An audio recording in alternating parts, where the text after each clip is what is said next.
Chapter 2. What Lucy Found There. "Good evening," said Lucy. But the fawn was so busy picking up its parcels that at first it did not reply. When it had finished, it made her a little bow. "Good evening, said the fawn. "Excuse me, I don't want to be inquisitive, but should I be right in thinking that you are a daughter of Eve?"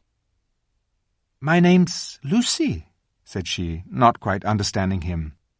"But you are, forgive me, you are what they call a girl?" asked the fawn.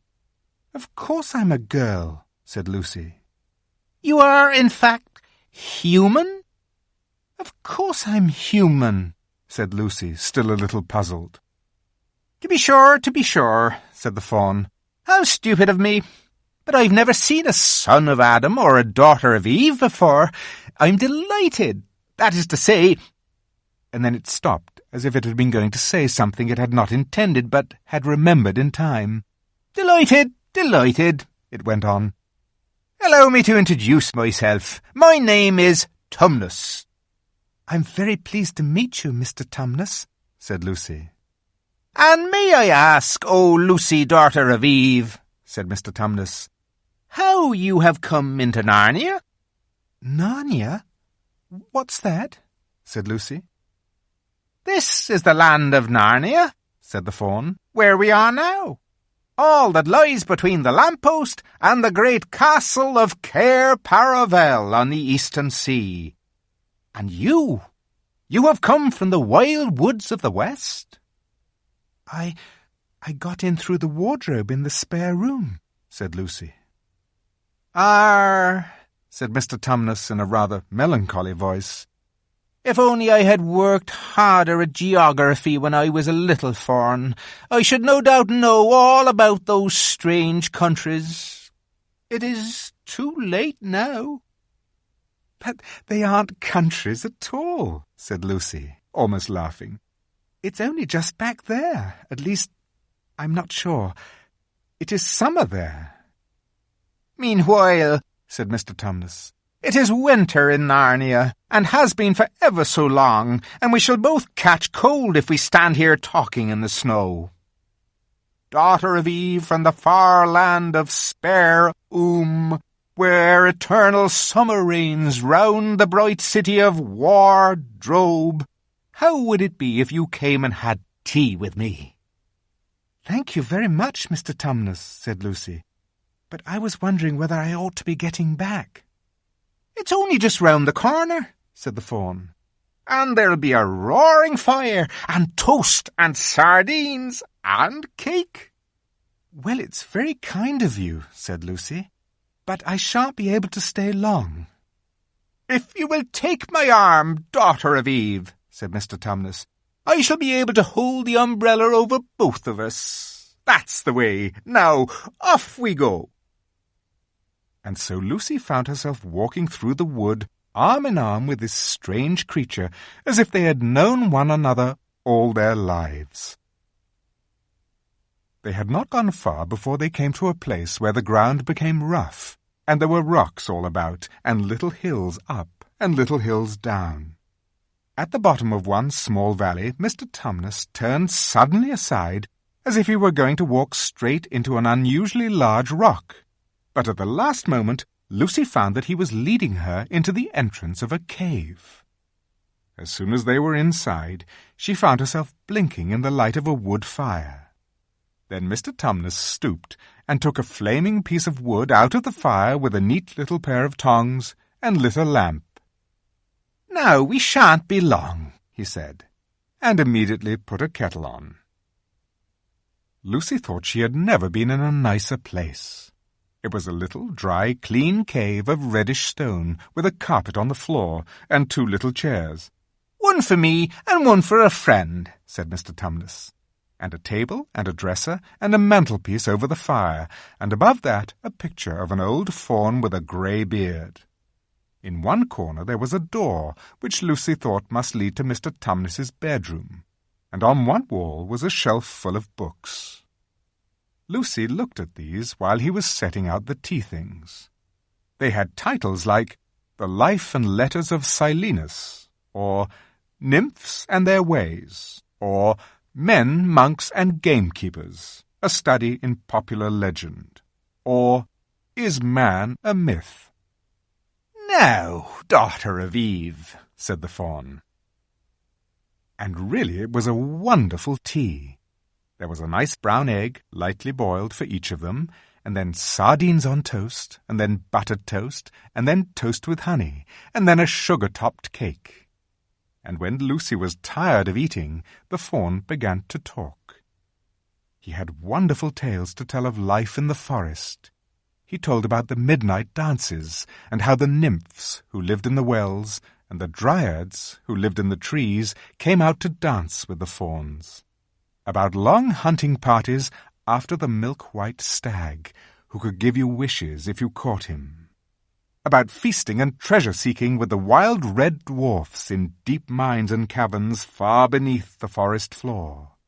And then about summer, when the woods were green, and old Silenus on his fat donkey would come to visit them, and sometimes Bacchus himself. And then the streams would run with wine instead of water, and the whole forest would give itself up to jollification for weeks on end. "Not that it isn't always winter now," he added gloomily. Then to cheer himself up, he took out from its case on the dresser a strange little flute that looked as if it were made of straw, and began to play. And the tune he played made Lucy want to cry and laugh and dance and go to sleep all at the same time. It must have been hours later when she shook herself and said, "Oh, Mr. Tumnus, I'm so sorry to stop you, and I do love that tune. But really, I must go home. I only meant to stay for a few minutes." "It's no good now, you know," said the fawn, laying down its flute and shaking its head at her very sorrowfully. "No good?" said Lucy, jumping up and feeling rather frightened.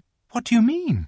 I've got to go home at once. The others will be wondering what has happened to me." But a moment later she asked, "Mr. Tumnus, whatever is the matter?" For the fawn's brown eyes had filled with tears, and then the tears began trickling down its cheeks, and soon they were running off the end of its nose.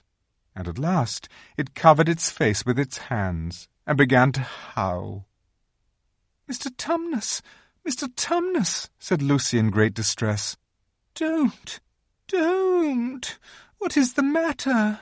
Aren't you well? Dear Mr. Tumnus, do tell me what is wrong." But the fawn continued sobbing as if its heart would break. And even when Lucy went over and put her arms round him and lent him her handkerchief, he did not stop. He merely took the handkerchief and kept on using it, wringing it out with both hands whenever it got too wet to be any more use, so that presently Lucy was standing in a damp patch. "Mr. Tumnus," bawled Lucy in his ear, shaking him, "do stop! Stop it at once! You ought to be ashamed of yourself, a great big fawn like you. What on earth are you crying about?" "Oh, sobbed Mr. Tumnus. "I'm crying because I'm such a bad fawn." "I don't think you're a bad fawn at all," said Lucy. "I think you're a very good fawn. You are the nicest fawn I've ever met." Oh, you wouldn't say that if you knew," replied Mr. Tumnus between his sobs. "No, I'm a bad fawn. I don't suppose there ever was a worse fawn since the beginning of the world." "But what have you done?" asked Lucy. "My old father now," said Mr. Tumnus. "That's his picture over the mantelpiece. He would never have done a thing like this." "A thing like what?" said Lucy. "Like what I've done," said the fawn. "Taken service under the White Witch.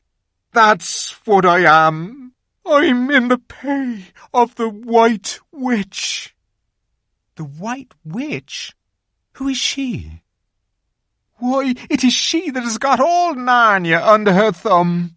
It is she that makes it always winter and never Christmas. Think of that." How awful, said Lucy. But what does she pay you for? That's the worst of it, said Mr. Tumnus with a deep groan. I'm a kidnapper for her, that's what I am. Look at me, daughter of Eve. Would you believe that I am the sort of fawn to meet a poor, innocent child in the wood, one that had never done me any harm, and pretend to be friendly with it, and invite it home to my cave, all for the sake of lulling it asleep, and then handing it over to the White Witch? No, said Lucy.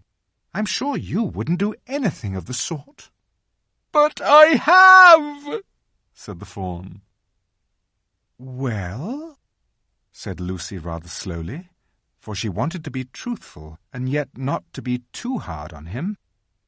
Well, that was pretty bad, but you're so sorry for it that I'm sure you will never do it again. Daughter of Eve, don't you understand? Said the fawn. It isn't something I have done. I'm doing it now, this very moment. What do you mean? Cried Lucy, turning very white.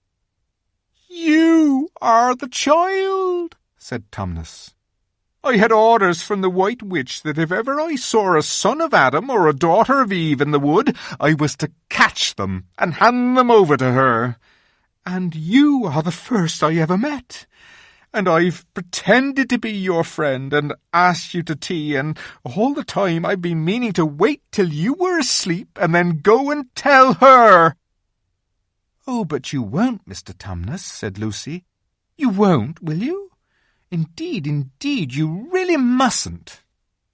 And if I don't, said he, beginning to cry again, she's sure to find out.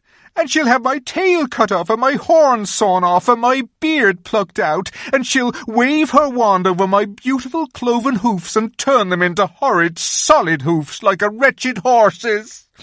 And if she is extra and specially angry, she'll turn me into stone, and I shall be only a statue of a fawn in her horrible house until the 4 thrones at Cair Paravel are filled, and goodness knows when that will happen, or whether it will ever happen at all. I'm very sorry, Mr. Tumnus, said Lucy, but please let me go home. Of course I will, said the fawn. Of course I've got to. I see that now. I hadn't known what humans were like before I met you. Of course I can't give you up to the witch, not now that I know you. But we must be off at once. I'll see you back to the lamppost. I suppose you can find your own way from there back to Spare and Wardrobe. I'm sure I can, said Lucy. We must go as quietly as we can, said Mr. Tumnus. The whole wood is full of her spies. Even some of the trees are on her side. They both got up and left the tea things on the table, and Mr. Tumnus once more put up his umbrella and gave Lucy his arm, and they went out into the snow. The journey back was not at all like the journey to the fawn's cave. They stole along as quickly as they could, without speaking a word, and Mr. Tumnus kept to the darkest places. Lucy was relieved when they reached the lamp-post again. "Do you know your way from here, daughter of Eve?" said Tumnus. Lucy looked very hard between the trees and could just see in the distance a patch of light that looked like daylight. "Yes," she said, "I can see the wardrobe door." "Then be off home as quick as you can," said the fawn. "And can you ever forgive me for what I meant to do?" "Why, of course I can," said Lucy, shaking him heartily by the hand. "And I do hope you won't get into dreadful trouble on my account." "Farewell, daughter of Eve," said he. "Perhaps I may keep the handkerchief?" "Rather," said Lucy, and then ran toward the far-off patch of daylight as quickly as her legs would carry her. And presently, instead of rough branches brushing past her, she felt coats, and instead of crunching snow under her feet, she felt wooden boards. And all at once she found herself jumping out of the wardrobe into the same empty room from which the whole adventure had started. She shut the wardrobe door tightly behind her and looked around, panting for breath. It was still raining, and she could hear the voices of the others in the passage. "I'm here!" she shouted. "I'm here! I've come back! I'm all right!" Chapter 3